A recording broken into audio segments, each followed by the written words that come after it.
মৌকা সাবিস একবচন না বহুবচন। প্রেমেন্দ্র মিত্র। হ্যাঁ, সবুরে মেওয়া সত্যি সত্যিই ফলে, বারে বারে না হোক ২-৪ বার তো বটেই। আমাদের বেলা কথাটা ভালোভাবে প্রমাণ হলো প্রায় প্রতিটি বার। প্রমাণ হলো মৌকা সাবিসের চিঠির ব্যাপারে। এ চিঠির ব্যাপারে এবারে আমি একটু বেশি অস্থির হয়েছিলাম। মৌকা সাবিসের শেষ চিঠি এসেছিল সেই মাস ৬ আগে। ঘনাদাকে তাতাবার ব্যাপারে সোজাসুজি লক্ষ্যভেদ না করলেও তেরছাভাবে সেই চিঠি যথাস্থানে খোঁচা দিয়ে ঘনাদাকে দিয়ে মহাভারতের শল্যচরিত্রের নতুন ব্যাখ্যা বার করিয়ে ছেড়েছিল। মৌকা সাবিসের কাছে এইটুকুর জন্যেই কৃতজ্ঞ হয়ে আমাদের একবারের জন্য অন্তত একটু খোঁজ খবর নেবার চেষ্টা করা কি উচিত ছিল না? কিন্তু গৌর শিশিরের তাতে ঘোরতর আপত্তি। না না, কক্ষনো না। গৌরের শাসানি। আমাদের একটু নরম দেখলেই ওরা লেজে খেলতে শুরু করবে। কিন্তু আমি একটু প্রতিবাদ না জানিয়ে পারলাম না। আমাদের দিক দিয়ে একটু সাড়া দেওয়া কি উচিত নয়? শেষে আমাদের গা নেই মনে করে ওরাও যদি কারবার বন্ধ করে দেয়। একেবারে ফুটো ঢাক তো নয়। টঙের ঘরে ওকে একটু আধটু নাড়াচাড়া দেবার মতো ২-১টা প্যাঁচ বাতলাবার চেষ্টা তো করেছে যেমন তেমনই আবার করবে। শিশির আমাকে থামিয়ে দিয়ে বললে, আমরা সাড়া দিই বা না দিই, নাম যাদের মৌকা সাবিস, আমাদের মতো মক্কেল হাতে রাখবার গরজ তাদের খুব বেশি। সুতরাং অধীর না হয়ে শুধু লেটার বক্সটি দিনের পর দিন হাতড়ে যাও, এই তো তোমাদের বিধান। শিবু তর্কটাকে আর বাড়তে না দিয়ে মিটমাটের রাস্তায় গিয়ে বললে, বেশ, তাই মেনে নিলাম। কিন্তু মৌকা সাবিস হঠাৎ ওরা হয়ে বহুবচনের গৌরব কেমন করে পেল, একটু যদি বুঝিয়ে বলো। আরে তাই তো, আমার মতো সবাই বোধহয় একটু চমকে উঠে ব্যাপারটা খেয়াল করল। ব্যাখ্যা কিন্তু কারো কাছে পাওয়া গেল না। এইটুকুই শুধু স্থির হলো যে, এক বা অনেক যাই হোক, মৌকা সাবিসের গরজ আমাদের চেয়ে বেশি বই কম নয়। ধরে নিয়েই আমরা ধৈর্য ধরে থাকব, আর তার ফল ফলবেই। সত্যিই তাই ফলল।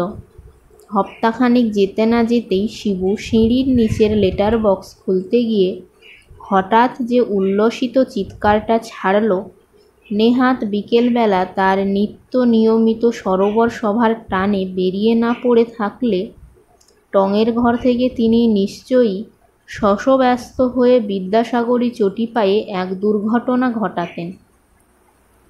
শিবুর উল্লাসধ্বনিটায় অবশ্য আমরা ওপরের দালান থেকেই ঠিকই বুঝলাম যে আমাদের ধৈর্য নিষ্ফল হয়নি।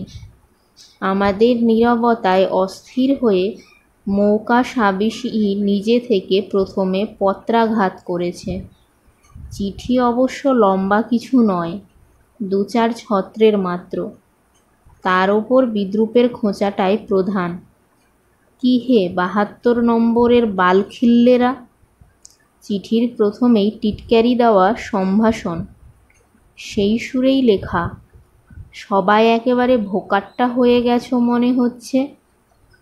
টঙের ঘরের তার লেঙ্গিতে বুঝি সবাই কাত? তা সুবুদ্ধি না নিলে কাত তো হবেই।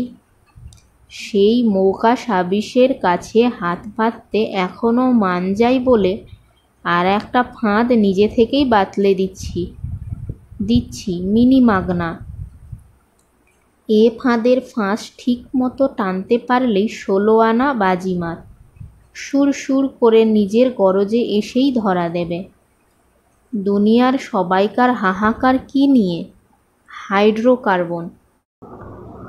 অতলে পাতালে নয়, সেই ৭ সমুদ্রে ৭,০০০ রাজ্যের ধন, নদী, নালা, পুকুর ডোবার কচুরিপানার মতো জোলো ডাঙার আগাছায়। নাম ধরো কচুরিপানার ভাই কচলি ঝাঁটি। শুধু কচলিই বলো না, জল বাদার বুনো আগাছা তো নয়, তার মধ্যে কুবেরের দৌলতখানা, কিন্তু সিন্ধুকে কুলুপ দেওয়া। সে কুলুপ কে খুলবে? খোলার আঁক যে কষে ফেলেছে গেঁয়ো যুগী বলে সে ভিক পায় না। ওদিকে রাক্ষস খোক্কসদের দেশের দুশমনরা লোভে লোভে ঠিক এসে পড়েছে কচলির মুল্লুকে।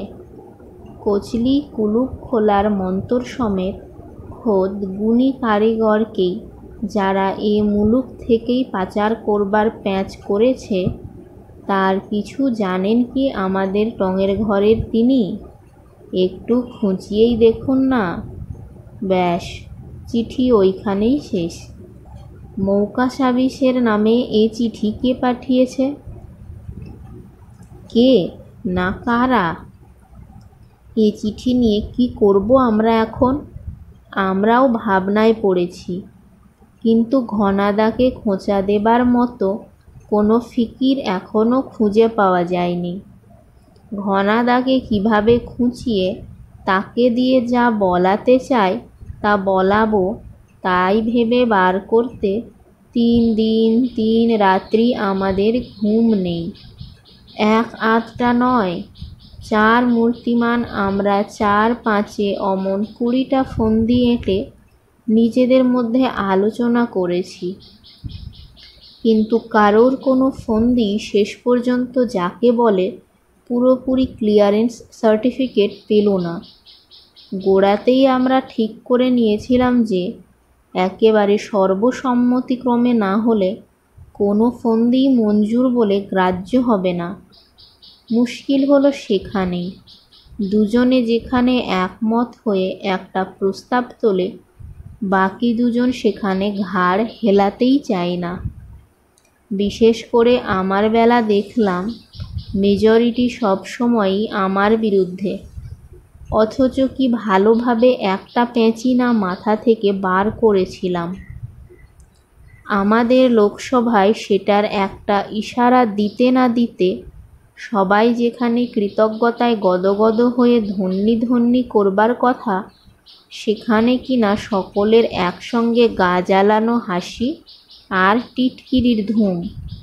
আচ্ছা, আমি বিচক্ষণ জনেদের কাছে আমার প্রস্তাবটা পেশ করছি সুবিচারের জন্য। তারাই বলুন, আমার ভেবে বার করা ফন্দিটা কি হেসে উড়িয়ে দেবার মতো কিছু?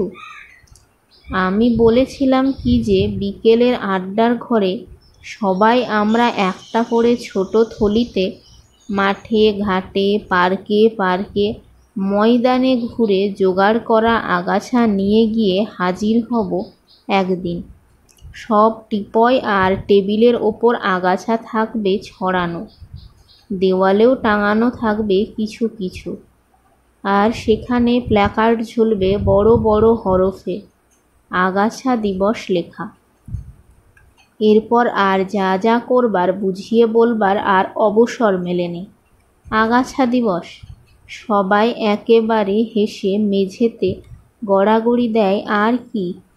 যত আমি তাদের থামিয়ে নিজের প্ল্যানটা বিশদভাবে জানাতে চাই, ততই তারা একবার করে আগাছা দিবস বলে হেসে লুটোপুটি খায়। ঠিক ঠিক। শিবু আবার গম্ভীর হবার চেষ্টা করে ডবল খোঁচা দিয়ে বলে, কত রকম দিবসের কথাই না শোনা গেছে এতদিন। বিদ্যুৎ দিবস, শিক্ষা দিবস, কলের জল দিবস, ডালমুট। শিবুকেও আর এগোতে হয়নি। গৌর শিশিরই তাকে বাধা দিয়ে বলেছে, ডালমুট দিবস আবার কি? কি আবার? শিবু ব্যাখ্যা করবার চেষ্টা করেছে। ডালমুট আর আগের মতো মুচমুচ করছে না, সেই নালিশ জানাবার দিবস। ঠিক ঠিক। শিশির গৌর শিবুকে সমর্থন করার জন্যই বলতে শুরু করেছে, ডালমুট দিবসের মতো ফুচকা দিবস, ডালপুরি দিবস, চুল ছাঁটা দিবস এসব বাধা দিয়েছে শিবুই। চুল ছাঁটা দিবস মানে সে আবার কি জানো না? গৌর বুঝিয়ে দিয়েছে, মানে লম্বা চুল রাখার নতুন হুজুগে সেলুন আর প্রাইভেট নাপিতদের দিন খারাপ গেলেও আমাদের মাঝে মাঝে খৌরির পয়সা বাঁচছিল। ফের ধীরে ধীরে চুল ছাঁটার রেওয়াজ চালু হচ্ছে বলে আমাদের পকেটে টান পড়তে শুরু করেছে। চুল ছাঁটা দিবস মানে তাই আবার লম্বা চুলের রেওয়াজ চালু করার আন্দোলন, বুঝলে? এমনই সব দিবস খুঁজে বার করার হুজুগে আমাকে ছেড়ে দিলেও আসল কাজ আমাদের এগায়নি।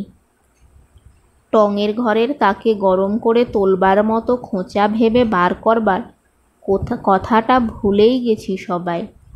আশ্চর্যের ব্যাপার এই যে তাতে ক্ষতি হয়নি কিছু, অর্থাৎ ঘনাদাকে খোঁচা দেবার দরকারই হয়নি মোটে।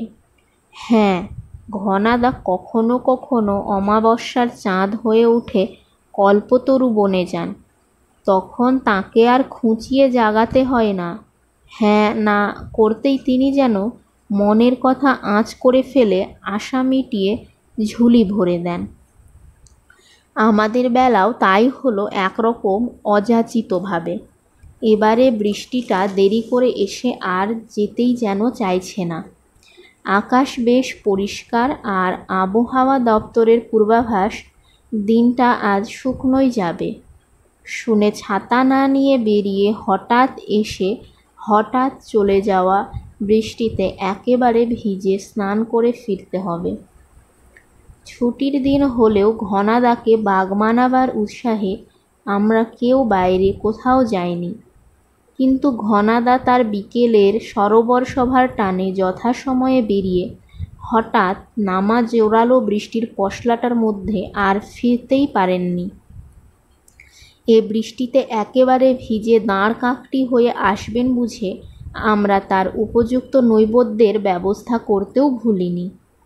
দিনটা অবশ্য খুবই গরম হবার হুমকি দিয়েই শুরু হয়েছিল, অর্থাৎ সকালের আবহাওয়া সংবাদে আগের দিনের তাপমাত্রা 38°C বলে জানিয়ে গরমটা আজ বাড়বার আশঙ্কাটাই ব্যক্ত করেছিল। এই খাঁ খাঁ রোদের দিনের গরমে হাঁসফাঁস করা বিকেলে যেমনটি হওয়া উচিত তেমনই জলযোগের ব্যবস্থাই করেছিলাম প্রথমে। ফ্রিজে জমিয়ে তরমুজের ফালি, গাছ পাকা পেঁপের টুকরো, মজফ্ফরপুরের সেরা সরেস লিচু, আমের মরশুম পার হয়ে গেলেও অনেক খুঁজে পেতে আসলি চৌষা আম, গেলাস ভর্তি মৌসম্বির রস, আর সেই সঙ্গে চর্বচোষ্য হিসেবে নাটোরের জাত ময়রার কাঁচাগোল্লা, বাগবাজারের রসমালাই আর লেডিকিনি। এসবের সঙ্গে নোনতা হিসেবে আর কি দেওয়া যায় যখন ভাবছি, তখনই শুরু হলো এই এক নাগাড়ে মুষলধারে বৃষ্টি। বৃষ্টি তো নয়, আকাশ যেন একেবারে ভেঙে পড়ল শহরের ওপর, আর 1 ঘন্টার মধ্যেই ব্যারোমিটারের পারা কিছু না হোক 9-10 ডিগ্রি দিলে নামিয়ে। ঘনাদা তার সরোবর সভা থেকে সময় মতো যদি সরে পড়তে পেরেও থাকেন, তবু এই বৃষ্টিতে কি মন মেজাজ নিয়ে তিনি যে ফিরবেন তা অনুমান করে তখনই মেনু পাল্টাতে যথাসাধ্য চেষ্টা করেছি। বাতিল হয়ে গেছে তরমুজ আর পেঁপে, খরমুজা আর কাঁচাগোল্লা, রসমালাই। তার জায়গায় তাড়াতাড়িতে যতদূর পারা যায় সেই মতো কবিরাজি কাটলেট, শামি কাবাব, মোগলাই পরোটা আর কাশ্মীরি কোফতার ব্যবস্থা হয়েছে। কিন্তু এসব কিছুরই যে দরকার ছিল না তা তখন আর কেমন করে বুঝব? প্রথমত আমাদের সকলকে অবাক করে ঘনাদা এলেন ভিজে দাঁড় কাকটি হয়ে নয়, রেনকোটে আপাদ মস্তক ঢেকে একেবারে শুকনো খটখটে অবস্থায়। আর এসেই কথায় বার্তায় মেজাজে বুঝিয়ে দিলেন যে আজ তিনি একেবারে কল্পতরু হয়েই ফিরেছেন। নিচে থেকে দোতলায় এসে ন্যাড়া ছাদের সিঁড়ি দিয়ে সোজা তিনি তার টঙের ঘরেই চলে যাবেন ভেবেছিলেন। তার বদলে তিনি রেনকোট গায়ে দিয়ে সোজা আমাদের আড্ডা ঘরেই এসে ঢুকলেন, আর তারপর বর্ষাতিটা গায়ে দিয়েই তার মৌরসী আরাম কেদারায় বসে বললেন, কই হে, এমন বর্ষার বিকেল আর তোমাদের সঙ্গত নেই কেন? সঙ্গত মানে? প্রশ্নটা আমাদের করবার দরকারও হয়নি।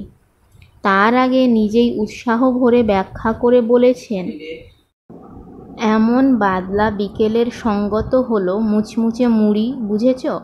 ওই তোমাদের যেমন তেমন চালে নুন মাখিয়ে ভেজে কুলোনো চটের বস্তার মুড়ি নয়, রীতিমতো আসল মুড়ির চাল থেকে তৈরি করে শুকনো আর তারপর পাকা হাতের ঝাঁটা খুন্তিতে বালির কড়াইয়ে ভেজে তোলা শিউলির মতো সাদা আর হালকা মুড়ি। ফুঁ দিলে উড়ে যায়, মুখে দিলে মিলিয়ে যায়। আজ্ঞে মুড়ি মানে আমরা অপরাধীর মতো নিজেদের গলতির কৈফিয়তটা দেবার চেষ্টা করেছি। আমরা বাদলার দিন বলে কবিরাজি কাটলেট আর স্বামী কাবাব। বেশ করেছ, সে বেশ করেছ। আমাদের কথাটা শেষ করতে না দিয়ে ঘনাদা বলেছেন, ও সবই ভালো, কিন্তু মুড়ির কাছে কিছু নয়। মুড়ি আর ফুলুরি, গরম গরম ফুলুরি, ওই যে আসবার পথে গলির মোড়ে ভাজতে দেখে এলাম। ঘনাদা মুড়ি আর ফুলুরির গুণগান চালাবার মধ্যে বনোয়ারিকে পাড়ার তেলেভাজার দোকানে পাঠিয়ে দিতে হলো।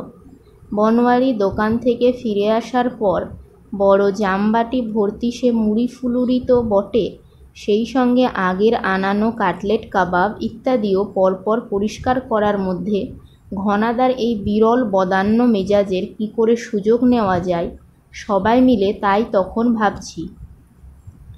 এখন কি হঠাৎ যেন সুন্দরবনে বেড়াতে যাওয়ার শখ হয়েছে বলে নিজেদের মধ্যে কথা কাটাকাটি শুরু করব? না, উদ্ভিদ বিজ্ঞানের গাছগাছড়া নয়, স্রেফ আগাছাদের একটা বিশ্বকোষ কোথাও আছে কি না খোঁজ করার উৎসাহ দেখাবো। কিছুই এসব করতে হলো না। ভাগ্য যেন আমাদের ওপর সদয় হবার জন্য ঘুমিয়েই ছিল। ক্যারামবোর্ডে স্ট্রাইকারের এলোপাতাড়ি মারে ঘুঁটিতে ঘুঁটিতে ঠোকাঠুকি হতে হতে লাল ঘুঁটিটাই পড়ল গিয়ে এক পকেটে। কোনো মতলব টতলব নিয়ে নয়। বনোয়ারির আনা মুড়ি ফুলুরির, বিশেষ করে মুড়ির আজগুবি দাম শুনে গৌর বুঝি অবাক হয়ে বনোয়ারিকে বলেছিল, আরে বলছে কি, মুড়ি মিছরির একদর ছিল একটা ঠাট্টা, এখন তাও যে মিথ্যে হতে চলেছে। মুড়ির দাম মিছরিকেও যাচ্ছে ছাড়িয়ে। আরে যাবে না? অবাক হয়ে ঘনাদার দিকে চাইতে হলো। আমাদের এই তুচ্ছ কথাবার্তায় ঘনাদা টিপ্পনি কাটছেন। আর কি সে টিপ্পনি? তার মানেটাই বা কি? আর যাবে না মানে? জিজ্ঞাসা করতেই হলো ঘনাদাকে। মানে ওসব চড়া টড়ার পালা এবার শেষ, এবার নামবে। দেশের সুদিন এবার ফিরছে। সুদিন ফিরছে বলছেন দেশের? ধরবার হাতলটা পেয়ে গিয়ে আমরা আর ছাড়ি না। দেশ বলতে যদি আমাদের এই বাংলা বলেন, শিশির আলাপটাকে যেদিকে দরকার সেই দিকেই মোচড় দিয়ে ঘুরিয়ে দেয়। তাহলে বলবো এমন পোড়া কপাল আর কারোর আছে? পোড়া কপাল বলবো আমাদের এই বাংলার। ঘনাদার অপেক্ষায় না থেকে আমরাই ধনীটাই হাওয়া দিয়ে যাই। পোড়া কপাল নয়, গৌর শিশিরের হয়ে ব্যাখ্যাটা শোনায়।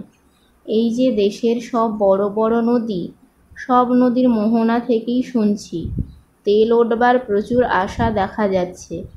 যাকে বোম্বে হাই বলি সেখানে উঠছেই। তাছাড়া ওই কৃষ্ণা গোদাবরী নর্মদা সব নদীর মোহনায় নাকি একবার ঠিকমতো নল নামাতে পারলেই কলকল করে তেল উঠবে। আর আমাদের এই পোড়া বাংলার, আমি এই খেইটা ধরে নিয়ে চালিয়ে যাই। এমন গঙ্গা ভাগীরথীর মোহনা থেকে কোনো সুখবর এখনো পর্যন্ত এসেছে? পাবার মধ্যে পেয়েছি একটা ক্ষুদে দ্বীপ। দ্বীপ না বলে তাকে একটা চড়া বললেই মানায়। ভালো করে ডাঙার ঘাসও সেখানে এখনো জন্মায়নি। তেলের জন্য খোঁড়াখুড়ির কোনো কথাই সেখানে ওঠেনি। না উঠবার কারণ আছে যে, শিবু আমার একটু সংশোধন করে আমাদের গঙ্গা ভাগীরথীর মোহনার দুঃখটা কি তা জানো তো? বে অফ বেঙ্গলের কালাপানিতে যেখানে এসে আমাদের মা জননী পড়েছেন, সেখানে অমন অতল পাতাল দেখা গভীর এক গাড্ডা, যা যুগ যুগান্তরের নদীর জল বয়ে আনা পলিতেও ভরাট হতে কত যুগ যে যাবে এখনো তার ঠিক ঠিকানা নেই। তাই তেলের জন্য খোঁড়ার কোনো কথাই ওঠে না। খুঁড়বেই বা কোথায়? দরকার হবে না খোঁড়ার। আমাদের সকলের চমকে ওঠা বিস্মিত দৃষ্টি এক জায়গায় গিয়েই স্থির হয়েছে। না, কোনো ভুল নেই। এতক্ষণ ধৈর্য ধরে চুপ করে থাকার পর ঘনাদা এবার মুখ খুলেছেন। আর সে মুখ খোলার মহিমাটি কি! সমস্ত আড্ডাঘরটা যেন এক মুহূর্তে সম্মোহিত হয়ে গেছে। দেওয়ালেতে টিকটিকিটা ভেন্টিলেটরের ধারে বসা পোকাটাকে তাক করে গুটি গুটি পা চালাতে চালাতে থেমে গিয়ে ঘাড় ফিরিয়ে দেখে নট নড়নচড়ন নট কিচ্ছু হয়ে গেল। খোঁড়বার দরকার নেই মানে? আমরা ক্ষীণ কণ্ঠে জিজ্ঞাসা করেছি। মানে খুঁড়ে কোনো লাভ নেই বলছেন? না, বলছি লাভ যা পাবার তা না খুঁড়েই আমরা পাব। ঘনাদা আমাদের বড়া ভয় দিয়ে বললেন, অন্যরা খুঁড়ে মরুক, আমরা শুধু কুড়োব। শুধু কুড়োব? ঘনাদা যে আমাদেরই সিনারিও মাফিক সংলাপ বলছেন তা যেন বিশ্বাস করতে না পেরে একটু বোকা সেজে বলেছি, কি কুড়োব কি? রাস্তার নুড়ি পাথর? নুড়ি পাথর কেন কুড়োবে?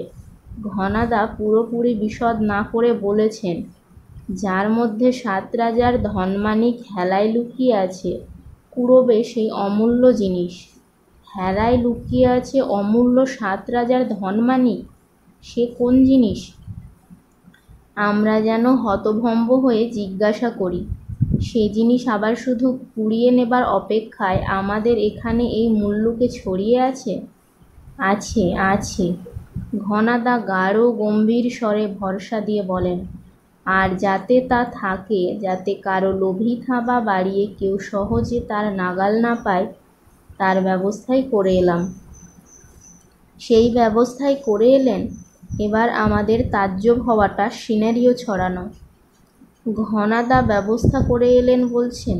কি ব্যবস্থা? কিসের? ঘনাদা ওই ইশারাটুকু দিয়েই চুপ হয়ে যাবেন নাকি? ব্যবস্থা করে এলাম বলে যে নাটকের আভাসটুকু দিয়ে আমাদের ছটফটানি শুরু করিয়ে দিয়েছেন, সে নাটকের জবনিকা আর তুলবেন না নাকি? তা তোলাতে কি নজরানা তাঁকে দিতে হবে? দিতে হলো না কিছুই। ঘনাদা আজ সত্যি কল্পতরু হয়ে শিশিরের বাড়িয়ে দিয়ে ধরিয়ে দেওয়া সিগারেটটায় একটা লম্বা টান দিয়ে যেন নিজের গরজে বলতে শুরু করেন, কেউ লক্ষ্য করেছ কিনা জানি না, কিন্তু বেশ কিছুদিন ধরে দুপুরের খাওয়া দাওয়ার খানিক পরেই বিকেলের অনেক আগে থেকে আমাকে আর 72 নম্বরে দেখা যাচ্ছে না। কি? কেউ তোমরা দেখেছ তখন আমাকে? না, না। সবেগে মাথা নেড়ে চক্ষুকর্ণের সব সাক্ষ্য অস্বীকার করে ডাহা মিথ্যাটায় সায় দিতে হয়। দেখবে কেমন করে? ঘনাদা প্রসন্ন হয়ে আবার শুরু করেন, আমি তো তখন 72 নম্বরের ধারে কাছে নেই। এতটু থেমে নিজের কথাগুলোর গুরুত্বটা বুঝিয়ে দিয়ে ঘনাদা আবার বলেন, তা বলে আমায় আমাদের সরোবর সভাতে দেখা গেছে যেন কেউ ভেবো না। তার বদলে আধময়লা ছেঁড়া ছেঁড়া বেঢপ কোট প্যান্টালুন পরা, সুতো দিয়ে ভাঙা ডাঁটি বাঁধা, নাকের ওপর ঝুলে পড়া একটা নিকেলের চশমা চোখে দেওয়া এক বুড়োটে ভিখিরি গোছের মানুষ, পায়ে তালি দেওয়া ক্যাম্বিসের জুতো, আর তারই সঙ্গে তাল রাখা ছেঁড়া ক্যাম্বিসের একটা ব্যাগ নিয়ে ডায়মন্ড হারবারের গঙ্গার ধারের নোঙর ফেলা একটা ছোট্ট লঞ্চের কাছে দাঁড়িয়ে আছে। লঞ্চটা তো গাঙের ধারে এক আঘাটায় বাঁধা। সেখানে ওই শুঁটকো টেঁটাস গোছের চেহারার বুড়োটে লোকটা করছে কি? আর কিছু নয়, কাকুতি মিনতি করে কথা বলছে লঞ্চের ওপরে দাঁড়ানো এক খালাসির সঙ্গে। খালাসি যাকে বলছি যেমন তেমন সাধারণ খালাসি সে কিন্তু নয়। আঁট শাঁট টি শার্ট, প্রায় হাঁটু পর্যন্ত গুটোনো লম্বা খাকি ট্রাউজারে তাকে খালাসির মতো দেখালেও সে বোধহয় তার চেয়ে বেশি কিছু। প্রথমত এদেশের মানুষই সে নয়। রোদে জলে তামাটে হয়ে এলেও সে যে আদতে সাদা চামড়ার দেশের লোক তা দেখলেই বোঝা যায়। আর সেই সাদা চামড়ায় সে তো এক দৈত্য বিশেষ। যেমন তার চেহারা, মেজাজও তেমনই বিদঘুটে। চেহারায় সাদা গরিলা, আর মেজাজে একটা খ্যাপা নেকড়ে বললে কিছুটা তাকে বোঝানো যায়। শুঁটকো বুড়োটে মানুষটা যত তাকে কাকুতি মিনতি করে বলছে, শুনুন শুনুন, আমার নাম আর কি ট্রিগার। কি বললি? ডার্টি বেগার। শোন ডার্টি বেগার, না না, ডার্টি নয়, আর কি, আর বেগার নয়। আর কি নামে বুড়োটে মানুষটার আর কথা শেষ করা হয় না। তাকে কথার মাঝখানেই ধমকে থামিয়ে দিয়ে সাদা গরিলাটা বলে, তুই আর কি নয়, ডার্টি বেগার। শোন হতভাগা ডার্টি বেগার, এখানে দাঁড়িয়ে আর যদি বেশি জ্বালাতন করিস তো টুঁটি ধরে তুলে এনে এই ডেকের ওপর আছড়ে গাঙের জলেই ফেলে দেব। এখনও তুই ভালোই ভালোই বলছি, দূর হ এখান থেকে। উটকো বুড়োটে আর কি তবু নাছোড়বান্দা, কাতরভাবে বলে যায়, কেন এত নিষ্ঠুর হচ্ছেন? আপনার কর্তাকে একবারটি শুধু খবর দিন, এই বলে যে আর কি তার সঙ্গে দেখা করতে এসেছে। আপনার কর্তার সঙ্গে আমার এই গাঙের পাড়ের রাস্তাতেই দেখা হয়েছে। তিনি যা চান আমি সেই এ মুলুকের চাষাভুষো মাঝি মাল্লার গানের নমুনা জোগাড় করে তাকে শোনাতে এসেছি, একবারটি শুধু দয়া করে। ধলা অসুরটা আরকির কথা শুনতে শুনতে যেভাবে দাঁতে দাঁতে ঘষতে ঘষতে হাত দুটো মুঠো করছিল, তাতে মনে হচ্ছিল সত্যি সত্যি সে এবার সেই শুঁটকো আরকিকে টুটি টিপে লঞ্চের ওপর তুলে আছড়ে মারবে। কিন্তু তার সুযোগ মিলল না। সে কিছু করার আগেই লঞ্চের মালিক নিজে থেকেই ভেতরের কেবিন থেকে বাইরে বেরিয়ে এসে ওদের দুজনকে দূর থেকে দেখতে পেয়ে জিজ্ঞাসা করলেন, কে কে ওখানে? কার সঙ্গে কথা বলছো ড্যানি? দানো শব্দটারই যেন মোচড়ানো রূপ। ড্যানি তাহলে লঞ্চের খালাসি দৈত্যটার নাম। ড্যানি কিন্তু কিছু জবাব দেবার আগেই বুড়োটে শুঁটকো আর কি কাতরভাবে চেঁচিয়ে জানায়, আজ্ঞে আমি আর কি ট্রিগার। আপনাকে সেদিন রাস্তায় আরকিকে আর কিছু বলতে হয় না। লঞ্চের মালিকও কম বয়সী জোয়ান নন। পোশাকে আশাকে না হোক, চেহারায় তো দুজনের মধ্যে কোথায় একটা মিল আছে। আরকির মতো খেতে না পাওয়া চেহারা না হলেও তিনিও বুড়োটে এবং শীর্ণ। আরকির মতো চোখেও কম দেখেন। আরকির কথার মধ্যে তিনি সামনে এগিয়ে এসে তাকে দেখে চিনতে পারেন, আর সেই সঙ্গে আরকির আর্জি মঞ্জুর হয়ে যায়। আরে তুমি, বলে লঞ্চের মালিক নিজে থেকেই তাকে আহ্বান জানিয়ে বলেন, তুমি সত্যি এসেছো? আরে এসো এসো, ওপরে এসো। এরপর ড্যানির দিকে ফিরে তিনি আরকির চলে আসার সুবিধের জন্য লঞ্চটাকে আর একটু এগিয়ে একেবারে তীরের গা ঘেঁষে লাগাতে বলেন। এবার তাই করতে হয় ড্যানিকে, কিন্তু মুখটা তখন তার দেখবার মতো, চোখ দুটো যেন জ্বলছে। সে জ্বলুনির একটা শোধ না নিয়ে ছাড়ে না। লঞ্চের মালিক আরকিকে ওপরে আসার সুবিধা করে দিতে ড্যানিকে হুকুম দিয়ে আবার ভেতরের কেবিনে গিয়ে ঢুকেছিলেন। লঞ্চে উঠে ভেতরের সেই কামরার দিকে যেতে গিয়ে আরকি সচাপটে ডেকের ওপর মুখ থুবড়ে পড়ে যায়। পা পিছলে টিছলে নয়, পড়ে যায় আরকির যাবার পথে। ড্যানি হঠাৎ পা বাড়িয়ে তাকে লেঙ্গি মারায়। ডেকের ওপর বেশ জোরেই আরকি মুখ থুবড়ে পড়েছিল। চট করে ওঠা তার হয় না। বেশ খানিক বাদে গা হাত পা ঝাড়তে ঝাড়তে সে কিন্তু ড্যানির দিকে একবার ফিরে চেয়েও দেখে না, ক্ষোভও জানায় না কিছু। মুখ বুজে মাথা নিচু করে সে এরপর লঞ্চের কেবিনে গিয়ে ঢোকে। কেবিনে ঢুকে আরকি কি কোনো নালিশ জানায় লঞ্চের মালিকের কাছে? মোটেই না। তার বদলে খানিক বাদে তাকে সত্যি তার তালিমারা কাম্বিসের ব্যাগ থেকে একটা টেপ রেকর্ডার বার করে তা থেকে কয়েক রকম লোকসঙ্গীত বাজিয়ে মালিককে শোনাতে দেখা যায়। মালিক খুশি হয়ে মাথা নেড়ে বলেন, খুব ভালো, এরকম যত গান আমায় সংগ্রহ করে দিতে পারবে আমি তোমায় প্রত্যেকটির জন্য মোটা বকশিস দেব। আর কি যেন এ কথায় কৃতার্থ হয়ে গদগদ স্বরে বলে, আজ্ঞে আপনি খুশি হয়েছেন জেনে আমি ধন্য। আপনি আমাদের এ সুন্দরবনের বনে বাদারে আছাড়ে পাছাড়ে এত কষ্ট করে ঘুরে বেড়াচ্ছেন, আর আপনাকে খুশি করব না? বাহ, আরও শুনুন তাহলে। আর কি আবার তার টেপ রেকর্ডারটা চালিয়ে দেয়। কিন্তু এ কি বার হচ্ছে ভেতর থেকে? লঞ্চের মালিক প্রথমে চমকে যান, তারপর কেমন একটু অস্বস্তিতে যেন বেশ অস্থির হয়ে পড়েন। টেপ রেকর্ডারে তখন আর এ অঞ্চলের লোকসঙ্গীত পাচ্ছে না, তার বদলে লঞ্চের মালিকের নিজের দেশের ভাষাতেই শোনা যাচ্ছে। কোনো ভাবনা নেই মিস্টার হার্টন, লোকসঙ্গীত খোঁজার নামে সত্যি সত্যি যা আপনি খুঁজে বেড়াচ্ছেন তারই সন্ধান আমার কাছে আপনি পাবেন। আপনার লোভ তো ওই এখানকার যেখানে সেখানে জন্মানো আগাছাতে, যাকে বৈজ্ঞানিক নামটার বদলে আমরা শুধু কচালিই বলতে পারি। কিন্তু এই কচালির জন্য কেন আপনার এমন লালসা, তাই একটু আপনার কাছে আগে জানতে ইচ্ছে করে।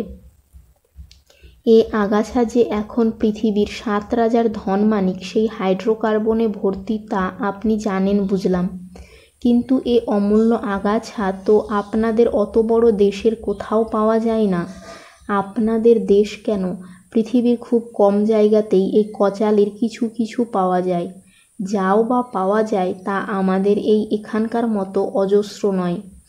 তাহলে এই আগাছায় আপনাদের এত লোভ কেন? এখান থেকে এ কচালি তুলে নিয়ে চাষ করবেন নিজের দেশে। সে তো 9 মাস 6 মাসের নয়, কিছু না হোক 10-20 বছরের ব্যাপার। থামাও থামাও তোমার রেকর্ডার। লঞ্চের মালিক এতক্ষণে আর ধৈর্য ধরতে না পেরে গর্জন করে ওঠেন, কি শোনাচ্ছ এসব আমাকে? লঞ্চের মালিকের ধমকের সঙ্গে সঙ্গে আর কি তার রেকর্ডার বন্ধ করে দিয়েছিল। এবার যেন ভয়ে ভয়ে মিনতি করে বলে, আপনার ভালো লাগছে না বুঝি? আর একটু শুনুন তাহলে ভালো লাগবে, না লেগে পারে না। আর কি রেকর্ডার আবার চালু করে দিয়ে বলে, দামি কথা এইবারটা পাবেন। রেকর্ডারে তখন শোনা যায়, 10-20 বৎসরই না হয় আপনারা অপেক্ষা করতে রাজি বুঝলাম, কিন্তু শুধু এই কচালি জন্মালেই তো হলো না। এ কচালি নিংড়লে যা বেরোবে সে তো আর আসলি মাল নয়। থামাও থামাও তোমার রেকর্ডার, আমি শুনতে চাই না বলে এবার চিৎকার করে ওঠেন লঞ্চের মালিক। কাকে তুমি কি শোনাতে এসেছ? লঞ্চের মালিক থামাও বলে চিৎকার করে উঠতে আর কি তার যন্ত্রটা বন্ধ করে দিয়েছিল। তারপর ধৈর্য ধরে মালিকের কথা শুনে যেন অবোধকে বোঝাচ্ছে এমনই মিষ্টি করে বলে, আচ্ছা আচ্ছা, ও টেপ রেকর্ডারে শুনতে হবে না, যা বলবার আমি মুখেই বলছি, শুনুন। ওই কচালিতে প্রচুর হাইড্রোকার্বন আছে এটা ঠিক, কিন্তু সেটা হলো মোটা মাল। তাতে 2 শিকলি গ্রন্থিতে 14টা করে কার্বন অ্যাটম, 24টা করে হাইড্রোজেন অ্যাটমের সরু জোড়া। কোনো ইঞ্জিন চালাবার পক্ষে তা অচল। আরকির কথা বলার মধ্যেই লঞ্চের সেই সাদা অসুর খালাসি কেবিনের দরজায় এসে দাঁড়িয়েছে। লঞ্চের মালিক রাগে মুখ রাঙা করে তার দিকে তাকিয়ে হুকুম দেন, এই মর্কট আর ওর যন্ত্রটাকে গাঙের মধ্যে ছুঁড়ে ফেলে দিয়ে এসো তো ড্যানি, এক্ষুনি দাও গিয়ে। এর চেয়ে পছন্দসই কাজ ড্যানির কাছে আর কিছু হতে পারে না। শুধু ছুঁড়ে ফেলা নয়, সেই সঙ্গে মর্কটটার একটা হাত কাঁধ থেকে মুচড়ে খুলে নেবার সাধু ইচ্ছে নিয়ে ড্যানি আরকির ওপর ঝাঁপিয়ে পড়ে। দাঁড়ান দাঁড়ান, অত ব্যস্ত কেন? ঝাঁপিয়ে পড়া ড্যানি তখন যেখানে সচাপটে মেঝের ওপর আছড়ে পড়েছে সেদিকে এবার করুণার দৃষ্টি ফেলে আর কি বলে যায়, আমার শেষ কটা কথা শুধু বলে যায়, তাতে সময় আর কতটুকু লাগবে? ওই যে অচল হাইড্রোকার্বনের কথা বললাম, তাকে যাকে বলে খুচরো চোলাই, অর্থাৎ ফ্র্যাকশনাল ডিস্টিলেশন করে সরল সচল করা এমন কিছু অসাধ্য ব্যাপার নয়। ঠিক মতো একটা ক্যাটালিস্ট খুঁজে বার করা এমন কিছু অসাধ্য ব্যাপার নয়। ঠিক মতো একটা ক্যাটালিস্ট খুঁজে বার করতে পারলেই হলো। আরে এই দেখো, ধীরে সুস্থে কথাটা শেষ করতে দিলে না। আরকির কথার মধ্যে ধলা গরিলাটা মেঝে থেকে উঠে তখন আরকির ওপর আবার ঝাঁপিয়ে পড়েছে। কিন্তু ওই ঝাঁপিয়ে পড়াই সার। আরকিকে জাপটে ধরার বদলে পর মুহূর্তে নিজেই সে বাইরের ডেকে ধরাশায়ী। সেদিকে চেয়ে বেশ একটু সহানুভূতির সঙ্গে আরকি বলে, হাড়গোড় আবার না ভেঙে থাকে বেচারার। সারা রাত এখন আবার লঞ্চ চালাতে হবে তো। ড্যানির দিক থেকে লঞ্চের মালিকের দিকে মুখ ফিরিয়ে আরকি এবার বলে, হ্যাঁ, আপনাদের আবার হাতে বেশি সময়ও নেই, তাই যা বলছিলাম তাড়াতাড়ি সারছি। ওই ক্যাটালিস্ট মানে যে শুধু 2 হাত এক করার ব্যবস্থা করে নিজে বাইরে থাকে, তেমনই গোছের হাইড্রোকার্বনকে মিহি করবার ঘটক আবিষ্কার করার পথে প্রায় বুড়ি ছুঁয়ে ফেলেছেন। তার নাগাল পেলেই আপনার সুবিধে হতো খুব বেশি। লোকসঙ্গীত খোঁজার নামে তার খোঁজও খুব বেশি করেছিলেন, কিন্তু সে খোঁজা সার্থক আর হলো না। যাকে খুঁজছিলেন তিনি জানতেও পারলেন না, পারলে তাকে চুরি করে নিজেদের মুলুকে পাচার করবার মতলব নিয়ে এক দুশ্মনের জুড়ি এই এত কাছাকাছি ঘুরে বেড়াচ্ছিল। যাক, আর দেরি করব না। আপনার ড্যানি ডেকের ধার থেকে একটা লোহার হাতুড়ি জোগাড় করছে দেখছি। সেই হাতুড়ি আমার মাথায় ভাঙবার সদিচ্ছা নিয়ে আমার দিকে আসছে। তবে এবার আর বুনো মোষ টোষের মতো নয়। যত নিরেটি হোক, মানুষ ঠেকে শেখে। ও তাই এবার হুঁশিয়ার হয়ে ধীরে ধীরে এগোচ্ছে। আমার এসব মারামারি টারামারি ভালো লাগে না। তবু বাধ্য হয়ে আর একবার এই কেবিনের ওই কোণের টেবিলটার ধারে ওর ঘাড় মুখ গুজে পড়া দেখে যেতে হবে। তবে বেশি জোরে পড়বে না। হাড়গোড় আস্ত না থাকলে এখন থেকে সারা রাত লঞ্চ চালিয়ে সকালের আগেই সাগরদ্বীপে পৌঁছবে কি করে? হ্যাঁ, এই দেখুন, তেমন বেশি জখম হয়নি। দরকার হলে মুখে চোখে একটু লোনা জলের ছিটে দিলেই চাঙ্গা হয়ে উঠবে। আর তখনই লঞ্চ চালু করে সাগরদ্বীপের দিকে রওনা হবেন। সেখানে পৌঁছাবার পর কি করতে হবে তা আর আপনাকে বলে দিতে হবে না নিশ্চয়। আগের ব্যবস্থা মতো হেলিকপ্টারটা যদি আসে তাহলে কোনো ভাবনাই নেই। হেলিকপ্টারে চড়বার আগে লঞ্চটা ওই দ্বীপের কাছাকাছি সমুদ্রে ডুবিয়ে দিয়ে যাবেন। ওরকম একটা লঞ্চের লোকসান গ্রাহ্য না করার ক্ষমতা আপনাদের আছে। আর যদি নেহাত কোনো কারণে হেলিকপ্টার সময় মতো না এসে পৌঁছয়, তাহলে লঞ্চে করে সামান্য একটা পাড়ি দিলেই আপনারা নিরাপদ। তবে এসব কথা মিছে মিছে বকে মরছি। আমি জানি আজ আর একটু রাত হবার পর আপনাদের চুলের টিকি আর এ তল্লাটে দেখা যাবে না। কারণ আপনি জানেন যে রাত পোহাবার আগেই এই মুলুক থেকে একেবারে হাওয়া না হয়ে গেলে ধরা পড়ে যে কেলেঙ্কারিটি হবে তাতে আপনাদের নিজেদেরই গোয়েন্দা দপ্তর আনাড়িপনার জন্য কী দারুণ শাস্তি আপনাদের দেবে। সুতরাং গুড নাইট আর গুড বাই জানিয়ে চলে যাচ্ছি। আপনাদের ড্যানি একটু যেরকম নড়ছে তার মুখে এক জগ জল ঢাললেই উঠে বসবে। আচ্ছা, গুড লাক পরের বার। এই বলে আর কি লঞ্চ থেকে লাফ দিয়ে তীরে নেমে যায়। লঞ্চটাকেও আর বেশিক্ষণ সেখানে দেখা যায়নি। সন্ধে হবার আগেই সে সাগরদ্বীপের পথে মাঝদরিয়ায়। ঘনাদা তার কাহিনী শেষ করে যথারীতি শিশিরের সিগারেটের কৌটোটা পকেটে রেখে তার টঙের ঘরের দিকে রওনা হচ্ছিলেন। একটা বাধা দিয়ে ন্যাকা সেজে বললাম, আচ্ছা, আরকিকে কেমন যেন চেনা চেনা লাগছে। তাই নাকি? ঘনাদা যেতে যেতে বলে গেলেন, তা সে আর আশ্চর্য কি? আরকির মতো মানুষের তো পথে ঘাটে ছড়াছড়ি। এ জবাব পাবার পর কারো মুখে আর কোনো কথা ফোটে? আমরা ওর মুখের দিকে চেয়ে একেবারে চুপ। শিবুই প্রথম যেন জীবের সার ফিরে পেয়ে জানতে চাইল, কি মৌকা সাবিসের হদিশ কিছু মিলল? কি বুঝছ, এক না বহু বচন?